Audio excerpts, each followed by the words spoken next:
अस्सलाम वालेकुम फ्रेंड्स, आज हम बात करेंगे 20th सेंचुरी के इस राइटर की जिसने नावल निगारी का जो अंदाज़ है हमेशा के लिए बदल दिया।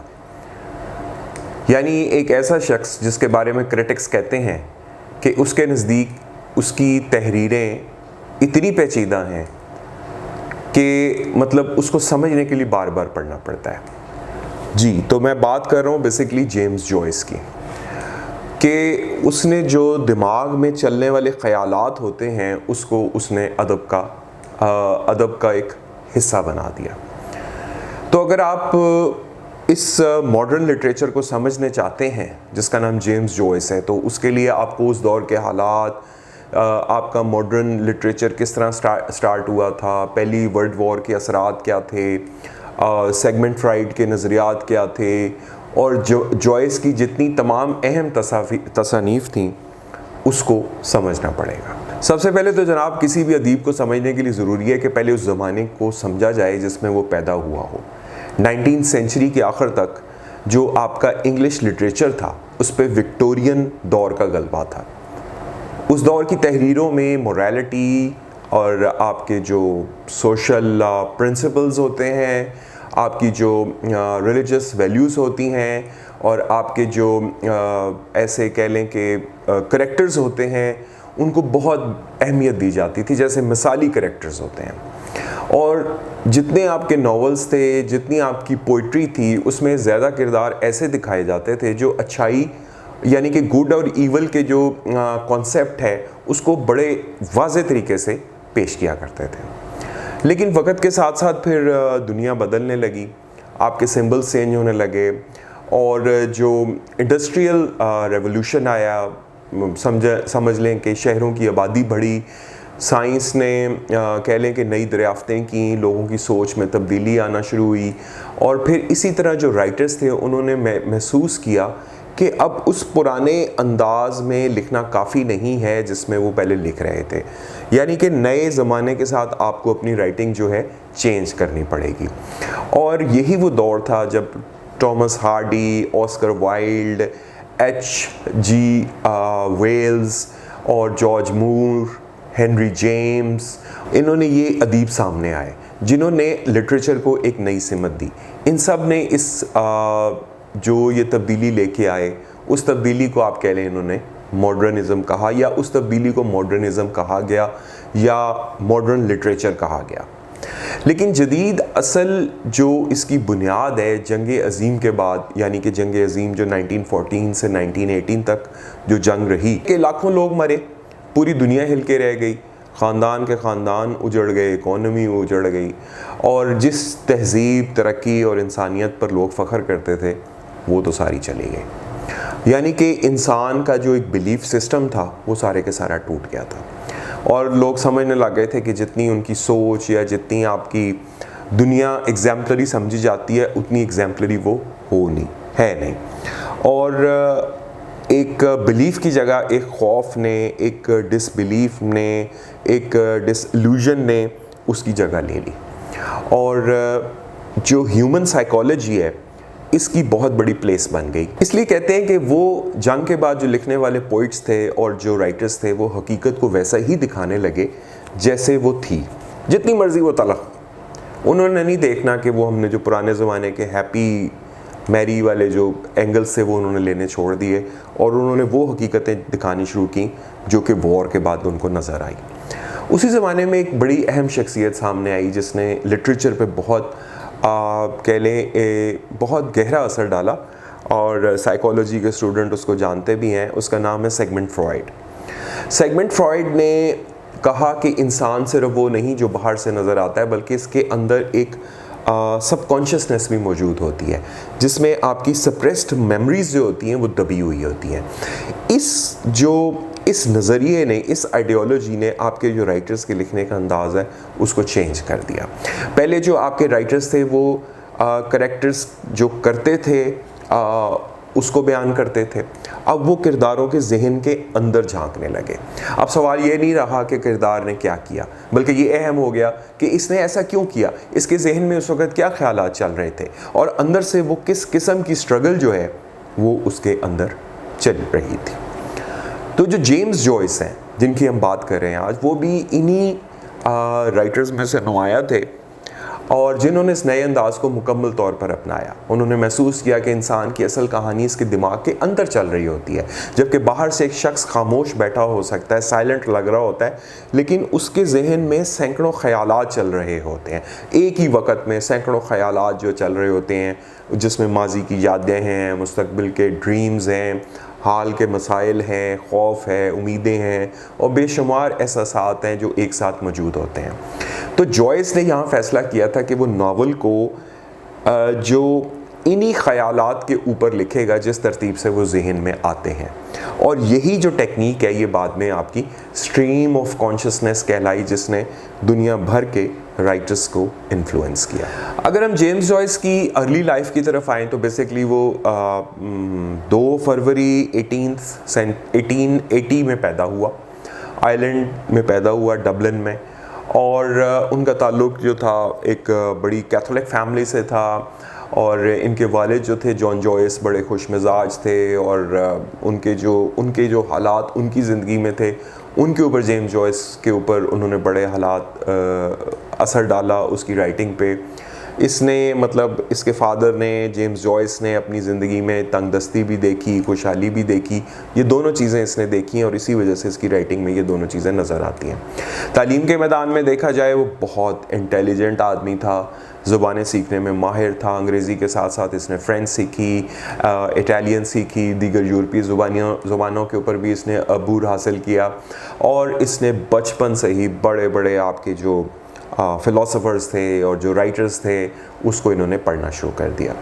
उसके बाद यूनिवर्सिटी आ जाते हैं, उन्होंने फिर लिटरेचर को अपना मकसद बना लिया। हालांकि उस ज़माने में जिस तरह आजकल भी डॉक्टर को और वो सारा कुछ समझा जाता है, उस ज़माने में भी लॉयर वगैरह को लोग समझते थे, समझना कि उसमें आप कैरियर बना सकते हैं। लेकिन उन्होंने, जेम्स जॉयस बिल्कुल उसके उलट गए, उन्होंने कहा जी वो तो अदीब ही बनेंगे, और इस सोच ने उनकी ज़िंदगी को कोई आसान नहीं बनाया बल्कि मज़ीद मुश्किल बना दिया। और उन्होंने फिर उस ज़माने में जो तहरीरें थीं उनको शाया करवाना भी कोई आसान काम नहीं था। और फिर इसी दौर में उन्होंने एक बड़े मशहूर उस ज़माने के एक राइटर थे हेनरिक इब्सन, उनके बारे में एक मज़मून लिखा जिसे लिटरेरी सर्कल्स में बहुत पसंद किया गया। उसी दौर में फिर उन्होंने आयरलैंड छोड़ने को भी फ़ैसला किया, क्योंकि आयरलैंड के अंदर वो महसूस कर रहे थे कि उनकी जो क्रिएटिव स्टाइल्स हैं, क्रिएटिव राइटिंग्स हैं, वो डिस्टर्ब हो रही हैं। उन्होंने कहा कि मैं जो है यूरोप के किसी शहर में चला जाता हूँ, गालिबन पेरिस चले गए, फिर उन्होंने वहाँ पे मशहूर तरीन किताबें लिखी। यहाँ तक आते आते जेम्स जॉयस एक ऐसे नौजवान अदीब के तौर पर आते हैं जो रवायती यानी कि जो ट्रेडिशनल आपका लिटरेचर था उससे वो मुतमईन नहीं था। वो सिर्फ कहानियाँ नहीं सुनाना चाहता था, बल्कि वो इंसानी जहन के उन पोशीदा राज़ों तक पहुँचना चाहता था, पहुँच कर उन राज़ों को वर्ड्स के अंदर ढालना चाहता था, जिसकी वजह से जेम्स जॉयस का जो राइटिंग स्टाइल है वो उनको सबसे डिफरेंट बनाता है। ये जेम्स जॉयस का बिल्कुल इनिशियल इंट्रो है कि उनके दौर में मॉडर्न लिटरेचर की किस तरीके से दागबेल पड़ी, और अब हमें बेसिकली ये जानना है कि वो कौन से हालात थे जिसकी वजह से जेम्स जॉयस जो थे वो एक ऐसे नावल नगार बन गए जिसकी दुनिया तारीफ़ें करती है। ये देखिए, ये इनकी बुक है, इसके ऊपर मैंने नोट्स भी बनाए हुए हैं। ये मॉडर्निज़म की बर्थ हुई, क्या कॉज थे, कौन से अर्लीस्ट राइटर्स थे जिनसे ये बड़े मुतासिर थे, ये सारी जेम्स जॉयस की इसके अंदर ऑटोबायोग्राफी मेंशन्ड है। यूनिवर्सिटी के ज़माने में उन्होंने महसूस किया कि वो आम कोई क्लरिकल जॉब करने के लिए पैदा नहीं हुए, बल्कि इनका जो असल पैशन है वो राइटिंग है। इसी तरह जो ज़माने के लिखने वाले थे ये उनसे बड़े मुतासिर हुए। एक नॉर्वे के ड्रामे नगार थे हेनरिक इब्सन, उन्होंने इनके ऊपर बहुत गहरा असर डाला और वो इनको मानते भी थे। इस वजह से इस जेम्स जॉयस के ऊपर इस चीज़ का बड़ा असर पड़ा और उनको महसूस हुआ कि अगर इब्सन ने उनकी तारीफ़ की है तो वो कुछ बन सकते हैं। इसी तरह कि इनको महसूस हुआ कि जो आयरलैंड जहाँ से ये पैदा हुए थे कि वहाँ का मुआशरा जो है ना वो मुख्तलिफ़ चीज़ों में उलझा हुआ है और ट्रेडिशनल्स में उलझा हुआ है। ऐसे में किसी मॉडर्न राइटर के लिए कुछ मॉडर्न लिखना जो है ना वो इतना आसान काम नहीं है, जबकि ये अपनी राइटिंग को पूरी दुनिया के सामने लाना चाहते थे, और यही चीज़ बाद में इनके लिए बहुत बड़ा इनकी ज़िंदगी में एक बहुत बड़ी चेंज लेके आई। फिर ये पेरिस चले जाते हैं, और जब पेरिस चले जाते हैं तो वहाँ पे एक इनको बिल्कुल नई दुनिया मिलती है, वहाँ लिखने की आज़ादी होती है, जबकि इनकी जो इंटरेस्ट था वो सारा का सारा लिटरेचर के अंदर था। और पेरिस को जो है वो उस ज़माने में समझा जाता था कि वहाँ पे कल्चरल हब है, जिसमें सारी दुनिया के आप कह लें राइटर्स, आपके पोइट्स और ये सारे लोग जो है उस कल्चरल हब जो थे उसमें जमा होते थे। ऑल्दो इनके पास फाइनेंशियल रिस्ट्रेंट्स थे, लेकिन बहरहाल इन्होंने अपनी जो जुस्तजू है इल्म की वो जारी रखी। इसी दौरान इनको एक फैमिली सेटबैक होता है, इनकी मदर जो है उनका इंतकाल हो जाता है, और ये जो एक जज्बाती और इमोशनल इनके अंदर एक चीज़ चल रही थी वो थोड़ा सा इनकी राइटिंग्स में भी महसूस होता है। फिर इसी तरह 1904 में इनकी मुलाकात नोरा बार्नेकल से होती है, और ये जो मुलाकात है ये बाद में फिर उनकी वो कह लें कि वो ज़िंदगी भर फिर इनके साथ ही रहती हैं। नोरा के साथ ये फिर दूसरे शहर में मुतासिर चले जाते हैं। सवाल अब यहाँ पे ये पैदा होता है कि जेम्स जॉयस ने बेसिकली अपने वतन आयरलैंड को क्यों छोड़ा।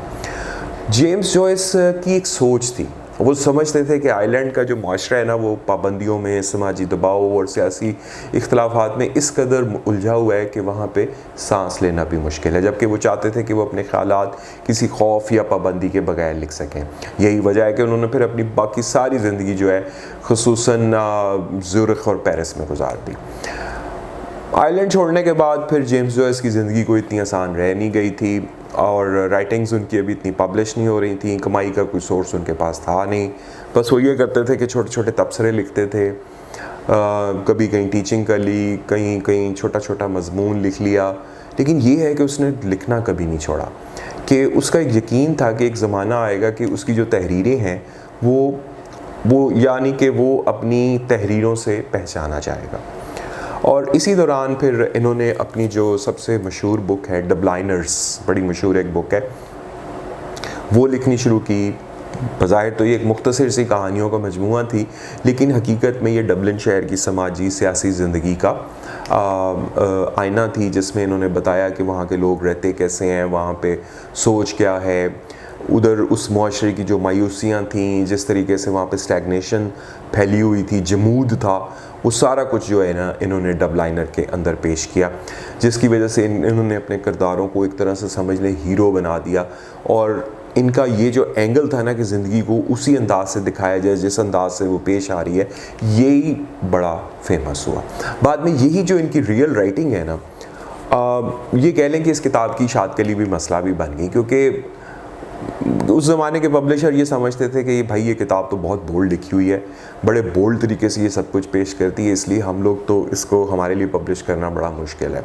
और फिर हैरत की बात है कि द ब्लाइंडर्स को शाया होने में 10 साल लग गए। उसकी जगह अब जेम्स जॉयस की जगह कोई और बंदा होता तो शायद वो लिखना ही छोड़ देता, लेकिन जेम्स जॉयस किसी और लेवल पे सोचता था। इसी अरसे में उसने एक और बहुत नावल लिखना शुरू किया, जिसका नाम उसने रखा स्टीफन हीरो।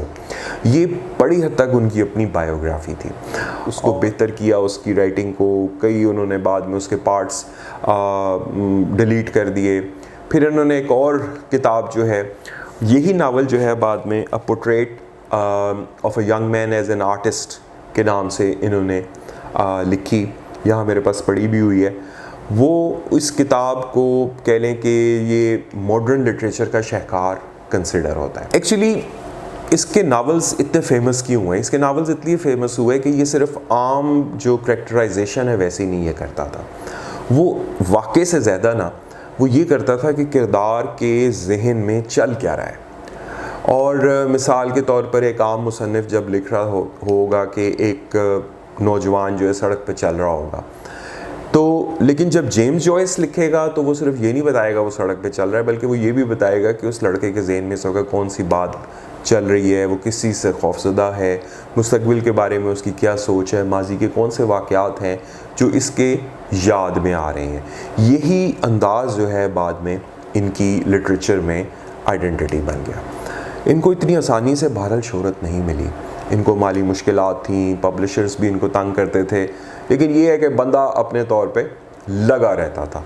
और यही वजह है कि इस बंदे को जो है ना बाद में दुनिया ने याद रखा कि ये भाई ये तो बहुत बड़ा राइटर है। अब जैसे कि मैंने आपको बताया कि जेम्स जॉयस की तालीम क्या थी, इसके आइलैंड छोड़ने का सबब क्या था, नोरा बार्नेकल से इनकी मुलाकात कैसे होती है, डबलाइनर का आगाज़ कैसे होता है, फिर उसको छपने में 10 साल लग गए।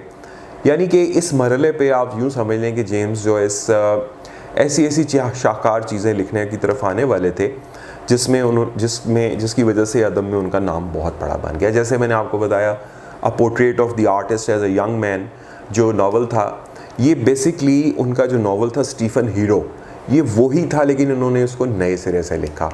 तो उन्होंने महसूस किया कि अगर मॉडर्न लिटरेचर को आपने अडॉप्ट करना है तो इस नावल को मुकम्मल तौर पर एक नए सिरे से लिखना पड़ेगा।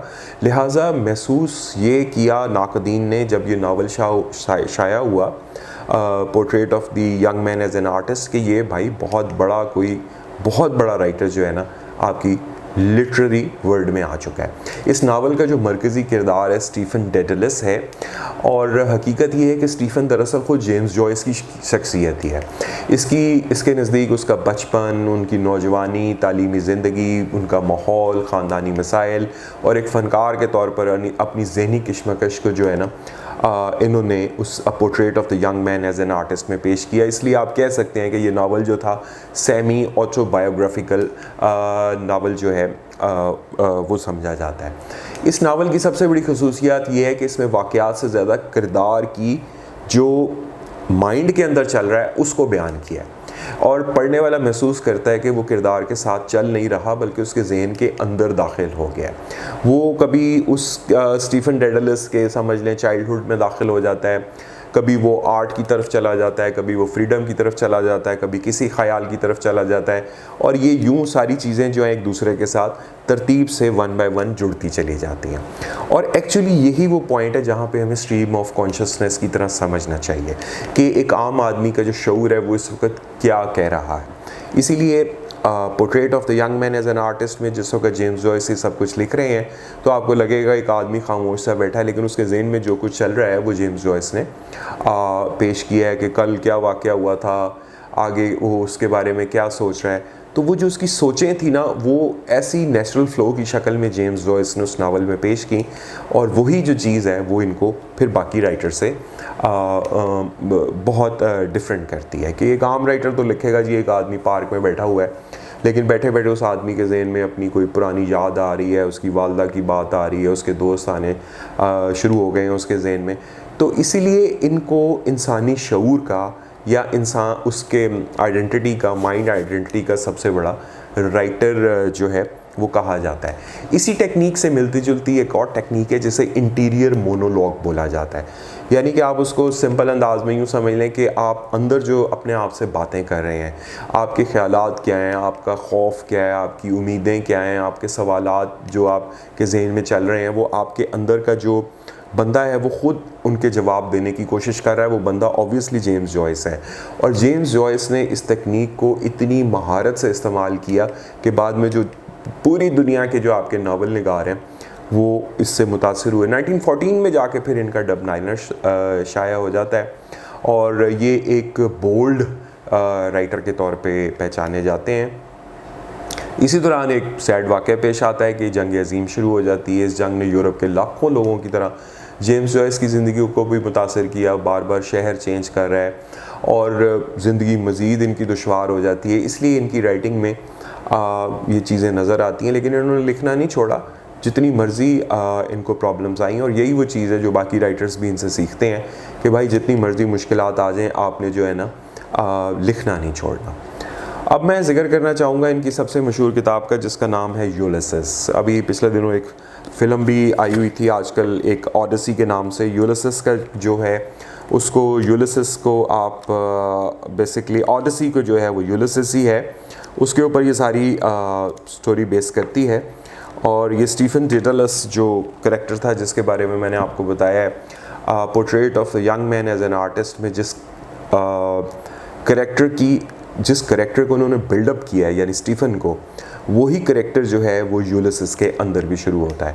इसीलिए बहुत से लोग ये कहते हैं कि अगर आपने यूलिसिस पढ़ना है तो आप basically a portrait of the young man as an artist को पहले पढ़ें, ताकि आपको पता लगे कि जो है यूलिसिस जो है वो किस चीज़ के ऊपर बयान करता है। जबकि यूलिसिस जो है ये बेसिकली 16 जून 1916 में लिखा गया है, और ये जो किताब है ये जेम्स जॉयस की ज़िंदगी में बहुत अहमियत रखती है।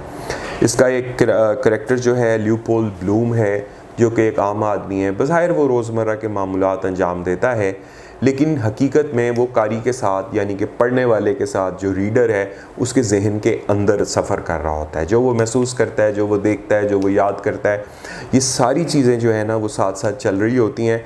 यानी कि स्टीफन डिटलिस का जो माइंड में चल रहा है और जो सचमुच हो रहा है, वो दोनों चीज़ें जब साथ मिला के लिखी जाती हैं तो फिर यूलिसिस के अंदर वो चीज़ मिलती है। इसलिए पढ़ने वालों को यूलिसिस जो है बहुत मुश्किल लगता है। उसके अलावा यूलिसिस का, जैसे कि मैंने आपको बताया, एक यूनानी शायर था ग्रीक होमर, उसकी एक बड़ी मशहूर एपिक पोइम थी जिसका नाम ओडिसी था, जिसके ऊपर जो फिल्म भी आजकल आई हुई है। मैंने उसका एक रिव्यू भी लिखा था फेसबुक के ऊपर कि ओडिसी में जो उसका जो कैप्टन होता है वो एक उसकी जो बीवी होती है उससे आ रहा होता है वापस अपने घर ट्रॉय को फ़तह करने के बाद, और रास्ते में उसको जो बड़ी बड़ी क्रिएचर्स मिलती हैं, इश्यूज़ होते हैं, वो सारी चीज़ों से गुजर के जो है बड़ी मुश्किल से हीरो जो है अपने घर पहुंचता है। वही चीज़ जो है स्टीफन डिटलिस के करेक्टर में उसने यूलिसिस में भी दिखाई है।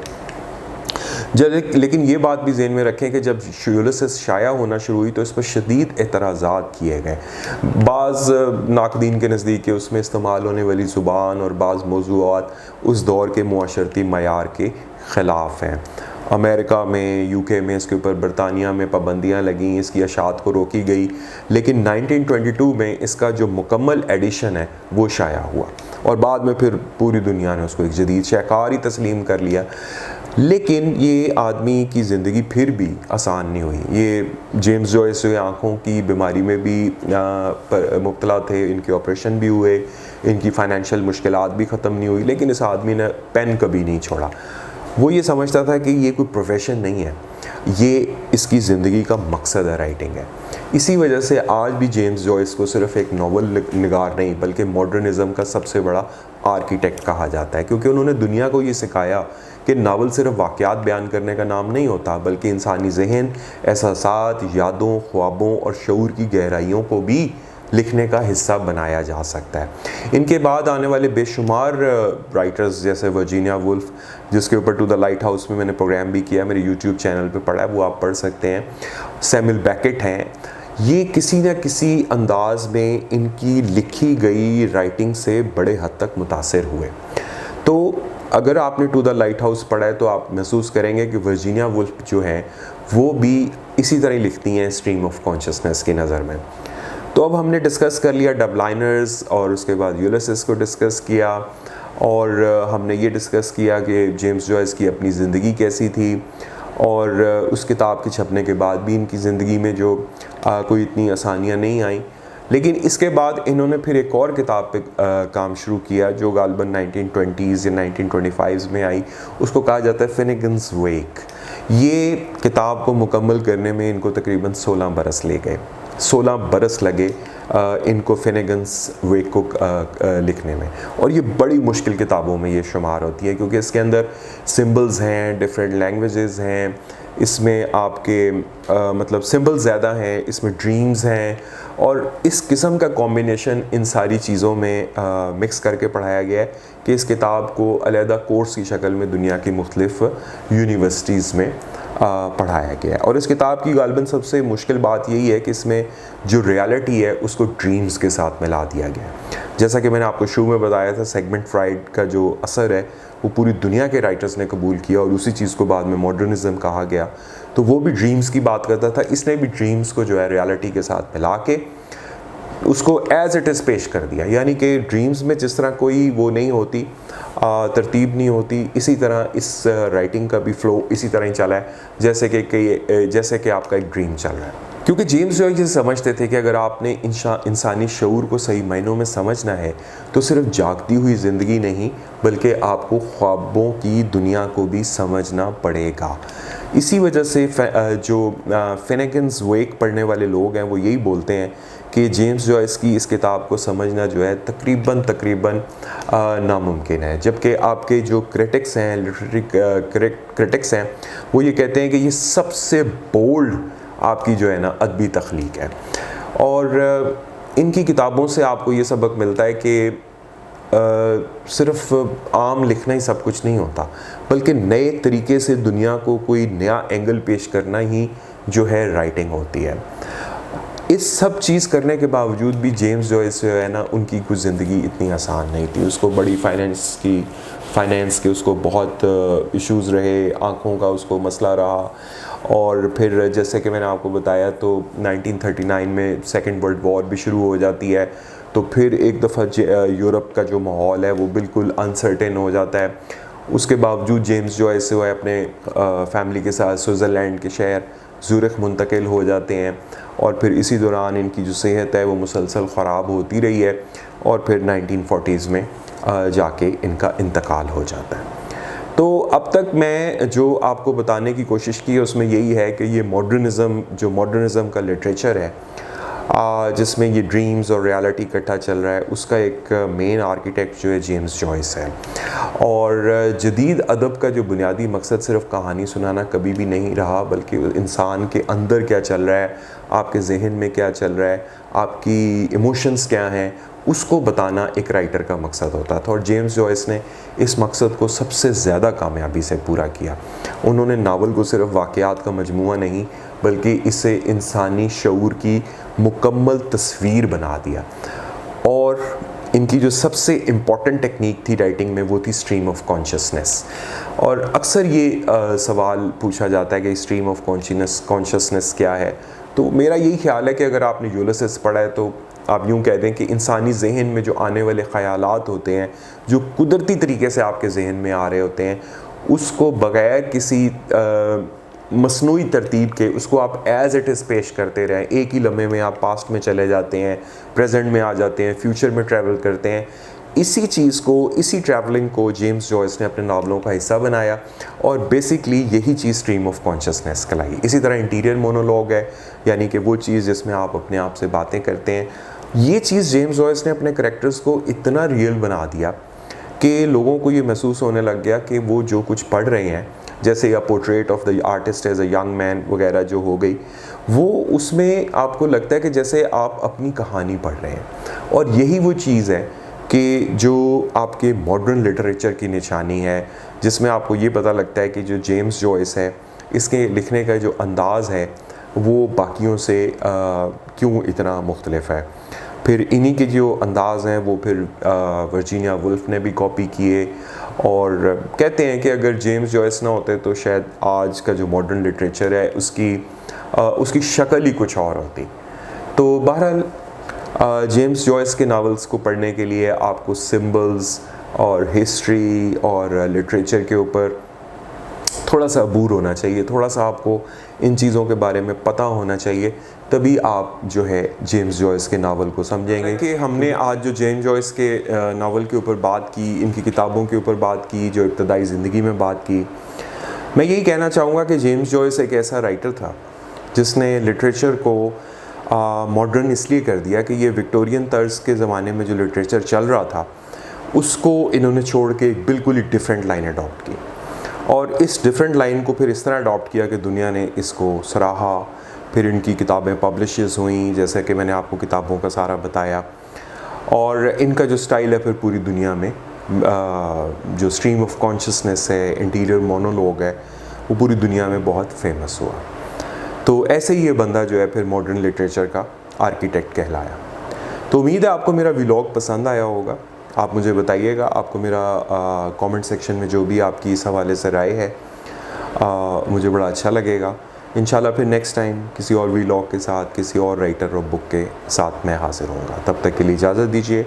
चैनल को सब्सक्राइब करना ना भूलेगा। Thank you. खुदा हाफिज़।